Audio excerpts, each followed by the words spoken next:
നമ്മളീ പോയിക്കൊണ്ടിരിക്കുന്നത് വിശാഖപട്ടണം പോർട്ടിൻ്റെ ഉള്ളിലേക്കാണ്. കഴിഞ്ഞ പ്രാവശ്യം നമ്മൾ വെസ്റ്റ് ബംഗാളിൽ നിന്ന് ലോഡ് ചെയ്തിട്ടുള്ള HC ഫെറോ മാംഗനീസ് എന്ന് പറയുന്ന ഒരു മെറ്റീരിയൽ അൺലോഡ് ചെയ്യാൻ വേണ്ടിയിട്ടാണ് ഇപ്പോൾ നമ്മൾ വിശാഖപട്ടണം പോർട്ടിലേക്ക് എത്തിയിട്ടുള്ളത്. പെട്ടെന്ന് കാണുമ്പോൾ പാറക്കല്ല് പോലെ തോന്നുമെങ്കിലും പാറക്കല്ലിനെ അപേക്ഷിച്ച് അത്യാവശ്യം നല്ല വെയിറ്റും അതുപോലെ തന്നെ റേറ്റുമുള്ള ഒരു ഐറ്റമാണ് ഈ HC ഫെറോ മാംഗനീസ് എന്ന് പറയുന്നത്. അതുകൊണ്ടായിരിക്കണം ഈ മെറ്റീരിയൽ നമുക്ക് ബാഗിൻ്റെ അകത്താക്കി സീൽ ചെയ്ത് തന്നിട്ടുള്ളത്. അങ്ങനെ നമ്മൾ വിശാഖപട്ടണം പോർട്ടിൻ്റെ ഉള്ളിൽ നമുക്ക് അൺലോഡ് ചെയ്യാനുള്ള ഗോഡൗണിലേക്ക് എത്തിയിട്ടുണ്ട്. ഏകദേശം 1 ടണ്ണടുത്ത് ഭാരമാണ് ഒരു ബാഗിന് വരുന്നത്. അങ്ങനത്തെ 38 ബാഗുകളായിരുന്നു നമ്മുടെ വണ്ടിക്കകത്തുണ്ടായിരുന്നത്. അത് മൊത്തം ഇവിടെ തന്നെയാണ് നമുക്ക് അൺലോഡ് ചെയ്യേണ്ടത്. ഒരാഴ്ചയ്ക്ക് ശേഷം US ഷിപ്പിൽ കയറ്റി എക്സ്പോർട്ട് ചെയ്യാൻ വേണ്ടിയിട്ടാണ് ഈ മെറ്റീരിയൽ ഇവിടെ ഇപ്പോൾ എത്തിച്ചിട്ടുള്ളത്.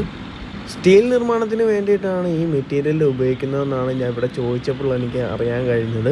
ഇതിനെപ്പറ്റി കൂടുതൽ ഡീറ്റെയിൽസ് അറിയാവുന്നവരോ ഉണ്ടെങ്കിൽ ഒന്ന് കമൻറ്റ് ചെയ്യുക.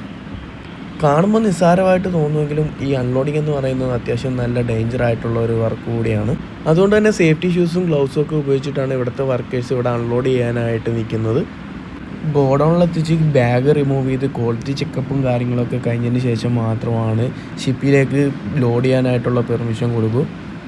അപ്പോൾ ഇതൊക്കെയാണ് ഇന്നത്തെ നമ്മുടെ വീഡിയോയിലുള്ളത്. വീഡിയോ ഇഷ്ടപ്പെടുവാണെങ്കിൽ ലൈക്ക് ചെയ്യുക, ഷെയർ ചെയ്യുക, സബ്സ്ക്രൈബ് ചെയ്യുക. ഇഷ്ടപ്പെട്ടില്ലെങ്കിൽ ഡിസ്ലൈക്ക് ചെയ്യുക.